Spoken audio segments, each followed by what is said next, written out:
Zamani tulikuwa tukiambiwa ya kuwa elimu ni nguvu, kwa maana ya kwamba knowledge is power. Na ni ukweli, kama utakuwa una elimu ya uhakika na elimu ya hali ya juu katika maisha yako, basi bila shaka huenda ikakuongoza na kukupatia nguvu ambazo hatopatiwa yule ambaye alikuwa hana elimu katika maisha yake. Lakini hii elimu kama itatumika vibaya katika maisha ya binadamu, sio katika misingi ambayo Allah subhanahu wa ta'ala aliyoiweka, basi bila shaka huenda ikampelekea huyu mwanadamu kuingia katika adhabu za Allah subhanahu wa ta'ala. Mtume sallallahu alayhi wasallam ametueleza kisa cha watu watatu ambao watakaokuja kesho akhera, na watu hawa ndio watakaokuwa wa kwanza kuhukumiwa mbele Allah subhanahu wa ta'ala na kuingizwa katika adhabu za moto, ama katika adhabu ya moto mbele Allah subhanahu wa ta'ala. Mtume sallallahu alayhi wasallam anasema mtu wa kwanza atakuwa ni yule ambaye alikuwa shahid, na mtu wa pili atakayekuwa ni yule ambaye alibarikiwa na ilmu ya Qur'ani katika maisha yake, na mtu wa tatu ni yule ambaye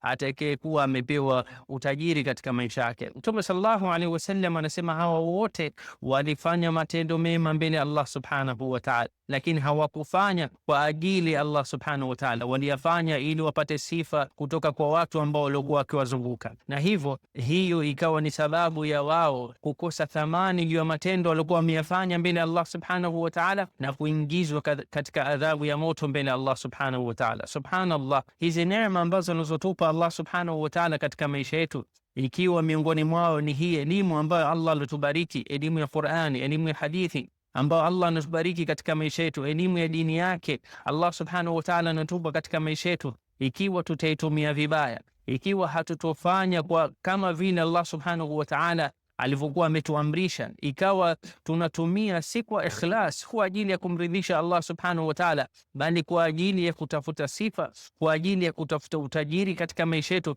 ama kwa ajili ya sababu nyingine yoyote, basi haiwezi kutunufaisha mbele ya Allah subhanahu wa ta'ala. Hivyo usije ukakosa thamani juu ya neema ambazo Allah alizokupa, ikiwa ni neema hii ya elimu, kwa kufanya kwa ajili ya kuridhisha matamanio yako, bali fanya kwa ajili ya Allah subhanahu wa ta'ala, na hapo ndipo utakapoona matunda yake hapa duniani na kesho akhera.